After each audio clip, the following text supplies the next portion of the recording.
اچھا آخری منٹ ہے، ایک چیز تو بتائیں، فیصلے سے مجھے یاد آیا، وہ آپ کی پارٹی کا کیا بن رہا ہے؟ شاہد حقان عباسی صاحب کا بیان چل گیا ہے کہ وہ اگر وہ ووٹ کو عزت دو والی پالیسی ہو تو میں واپس آنے پہ تیار ہوں. آپ سے پوچھا تھا؟ شاہد عباسی نے نہیں کہا تھا، شاہد عباسی نے کہا تھا ہم ان کے ساتھ چلنے کے لیے تیار ہیں. اب آپ یہ اندازہ لگائیں گے، اخبار میں ہیڈ لائنز لگی ہوئی ہیں واپس آنے پہ تیار. نہیں، واپس آنے پہ کہیں بھی تیار نہیں ہے، نہ انہوں نے بلایا ہے، نہ ہم جانے کے لیے تیار ہیں. اور میں آپ سے یہ گزارش کرتا ہوں کہ ان کو ہماری کیا ضرورت ہے؟ وہ تو اب بغیر ووٹ کے الیکشن جیت جاتے ہیں، اور ہم کو ان کی کیا ضرورت ہے؟ ان کی ٹکٹ نے ہم کو کون سا الیکشن جتا دینا ہے؟ ان کو تو انہوں نے تو آپ کو نہیں بلایا، ہم نے بھی ان کے پاس نہیں آپ کو کبھی کسی اور نے بلایا؟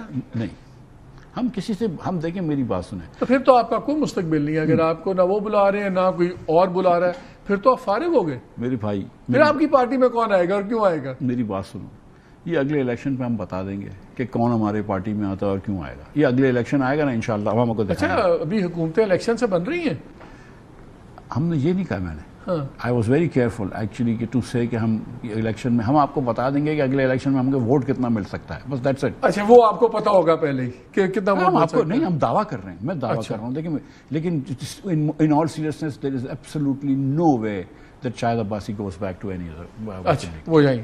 اچھا اب آئے میں تو چلیں شوگر پہ تو ہو گئی. ایک اور میں نے بات آپ سے پوچھنی تھی، اب جب ابھی فگرز آئے ہیں ایف بی آر کے سارے، تو جہاں جہاں کام کر کے اکٹھا کرنا تھا، سیلز ٹیکس اس میں بھی مار پڑی نہیں کر سکے، فیڈرل ایکسائز ڈیوٹی نہیں پوری کر سکے، اسی طرح چلیں امپورٹ ڈیوٹی تو چلیں والیوم کم ہوا تھا، سمجھ آتی ہے. سیلری کلاس کا میں فگر دیکھ رہا تھا کہ 1.8 کھرب روپے ہم نے دیے ہیں، جو 350 ارب ٹارگٹ سے زیادہ تھے، اور پچھلی دفعہ جو تھی وہ 1.25 ٹریلین مور دین لاسٹ ایئر. اب یہ جو اس وقت سچویشن نظر آ رہی ہے، how do you see economic حالات اب جو بن رہے ہیں؟ وہ تو کہتے ہیں سب اچھا ہے، دیکھیں آج اسٹاک مارکیٹ کا سارے بتا رہے تھے ہائیسٹ ایور ہو گئی ہے، اور میگا انڈیکیٹر سارے اچھے ہیں، آئی ایم ایف بھی خوش ہے، فنچ بھی ریٹنگ ٹھیک کر دی ہے. دیکھیے دنیا میں پیٹرول اگر $60-67 کا ہے جو آج کل ہے، تو پاکستان کی اکانومی پہ ایک پریشر کم ہو جاتا ہے کہ دنیا میں جو آپ آئل امپورٹ کرتے ہیں اس کا بل $2-4 بلین سے کم ہو جاتا ہے، وہ پریشر کم ہو جاتا ہے. 3 سال میں جب آپ نے پاکستانیوں کو غریب کیا ہے، اور ہر سال ہم غریب ہوئے ہیں، اپنے مقابلے میں غریب ہوئے ہیں، اور ہماری پرچیسنگ پاور کم ہو گئی ہے، تو ان 3 سالوں میں ہماری غربت کی وجہ سے ہمارے امپورٹ کی سخت کم ہو گئی ہے. تو آج پاکستان میں امپورٹ بہت کم ہو گیا ہے، جو مطلب compare to 3 years ago 4 years ago. اس کی وجہ سے میکرو اکنامک اسٹیبلٹی آ گئی ہے. آج جو ہم کو ڈالرز کی ضرورت پڑ رہی ہے وہ صرف وہی پڑ رہی ہے جو ہم پہلے قرض لے چکے تھے اور وہ ہم کو واپس کرنے اسٹیٹ بینک کو خریدنا پڑ رہا ہے. لیکن مسئلہ یہ ہے کہ کیونکہ آپ کے وفاق کا اتنا بڑا خسارہ ہے اور آپ کے اتنے اخراجات ہیں کہ آپ کو یہ اخراجات پورے کرنے کے لیے بہت زیادہ ٹیکس لینا پڑتا ہے، اور آپ خرچہ 1 پیسے کا کرنے کے لیے تیار نہیں ہیں، کم کرنے میں نہ آپ وفاق کا خرچہ کرنے کے لیے تیار ہیں، نہ آپ صوبوں کے اندر جو بے تحاشا پیسے ہیں. پچھلے سال بھی سرپلس میں تھے، اس سال پتہ نہیں کتنا سرپلس ہوگا، لیکن آپ NFC ایوارڈ نہیں دیکھنے کے وہ کرنے کے لیے، اور نہ آپ ان جگہوں پہ ٹیکس لے کے جا رہے ہیں جہاں پہ ٹیکس نہیں ہے. مطلب زراعت کے اوپر ٹیکس نہیں ہے، agriculture income that's 24% of the economy آپ نے ختم. ریٹیلر لینڈ لارڈ بالکل فارغ ہے، ان کو تو lottery. So you basically have manufacturing and salaried class، 2 لوگوں کے اوپر ٹیکس. کارپوریٹ سیکٹر مر رہا ہے، اور یا ٹھیک ہے، اور وہ کارپوریٹ سیکٹر کے اندر کیونکہ سیلری بھی زیادہ ہوتی ہے تو ان کی ٹیکس ملتی ہے، حکومت کے افسران سے سیلری کے اوپر ٹیکس ملتا ہے، بٹ دیٹس اٹ. اور آپ جو ہے وہ ٹیکس جمع ہی نہیں کر پا رہے کیونکہ ٹیکس ہے ہی نہیں اس کے اوپر. صوبے تک پراپرٹی آپ کی اگر اربوں روپے کا لاہور میں گھر ہو تو آپ کے اوپر ہزاروں روپے بھی ٹیکس نہیں لگتا ہے، کیونکہ پراپرٹی ٹیکس نہیں، صوبے کو ضرورت ہی نہیں ہے ٹیکس لگانے کی، اور نہ کوئی سبسٹینشل ایگریکلچر انکم ٹیکس ہے. سو سندھ گورنمنٹ نے اس سال 10 ارب روپے صرف ایگریکلچر ٹیکس پہ رکھے ہیں.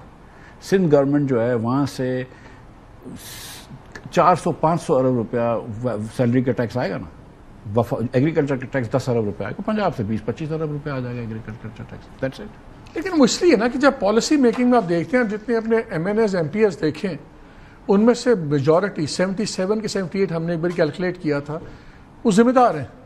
ان کا ذریعے سے وہ غریب لوگ ہیں جو ٹیکس نہیں دے سکتے، لیکن اسمبلیوں میں وہی لوگ بیٹھے ہوئے ہیں، بیکاز V8 بھی وہی چلاتے ہیں، 8 گاڑیوں کے قافلے میں بھی وہ نکلتے ہیں، لیکن ٹیکس نیٹ میں وہ نہیں ہے. تو وہ پالیسیز کیسے بنیں گی جب وہ پالیسیز ان کو امپیکٹ کرتی ہیں؟ جب 26 امینڈمنٹ بھی تو پاس ہو گئی نا، وہ غریب لوگوں نے کری دی نا بیچاروں نے رات میں. تو جب ہم سمجھتے ہیں کہ ہمارے حکمران کوئی چیز سمجھتے ہیں کہ ضروری ہے تو ہو جاتی ہے. کون سے حکمرانوں کی بات کر رہے ہیں؟ اصل حکمرانوں کی. اصل حکمران. آپ کا مطلب کہ اگر اس ملک میں زرعی ٹیکس لگنا ہے، اگر اس ملک میں دکاندار نے ٹیکس دینا ہے، یہ بھی پھر پنڈی کر لگوائے گا، یہ اسلام آباد نہیں لگوا سکتا. جو ٹرمپ سے ملنے گئے تھے وہ لگوائیں گے، بس وہ لگوا سکتے ہیں. اتنا میری بات سنیں نا. دیکھیں شہباز شریف صاحب سے تو اسٹرکچرل ریفارمز نہیں ہوں گے نا. یہ سال جو تھا، میں آپ کو بتا رہا ہوں مالک، یہ نادر موقع تھا. آپ کے پاس اسٹیبلشمنٹ آپ کے ساتھ کھڑی ہے، ٹھیک ہے، اپوزیشن کمپلیٹلی ڈس رے میں ہے، کوئی P T I is not serious about opposing policies, right. 3 سال سے پاکستان کی اکانومی کمزور ہو رہی ہے، لیکن مائکرو اکنامک اسٹیبلٹی آ گئی، دنیا میں تیل کم سستا ہو گیا، چیزیں سستی ہو گئی، آپ کا اسپیس تھی. آپ اس وقت اگر لے آتے ریفارمز، اسٹرکچرل ریفارمز لے آتے، کچھ اخراجات کم کر دیتے، کچھ پرائیویٹائزیشنز کر دیتے، کچھ پینشن ریفارمز کر دیتے، کچھ گورنمنٹس ریفارمز کر دیتے اور این ایف سی ایوارڈ کر دیتے، کم از کم تو یہ کام ہو سکتا تھا. اب انہوں نے کمیشن بنایا، لیکن شہباز شریف صاحب will not be able to do it, somebody else will have to do it. And I think but I think that the powers that we should absolutely make sure to make clear to Shehbaz Sharif and other coalition partners کہ یا تم لوگ کرو گے یا ہم خود کر لیں. لیکن آئی ایم ایف نے ان کے گردن پہ گھٹنا تو رکھا ہوا. آئی ایم ایف نے کتنی ان سے اسٹرکٹ پالیسی چینجز تو کروائی ہیں. سو آئی ایم ایف آپ کو 100 چیزیں کہتا ہے، اینڈ آئی ایم ایف کہتا ہے کہ اس میں سے 80 چیزیں ضرور کرنا. تو آپ 80 چیزوں میں سے وہ چیز کرتے ہیں جو آپ کو کرنی ہوتی ہے. سیلری کے اوپر ٹیکس لگاتے ہیں، آپ لگا دیتے ہیں. بزنس انڈیویجولس کے اوپر ٹیکس لگانا ہے، آپ نے لگا دیا. لیکن آئی ایم ایف نے آپ تو کو پھر سخت فیصلے کرنے نا، سخت فیصلے تو کوئی سخت آدمی کرے گا. شہباز صاحب تو ذرا نہیں، دیکھیں یا تو شہباز صاحب کریں گے یا وہ خود کر لیں گے. چلیں. Thank you very much.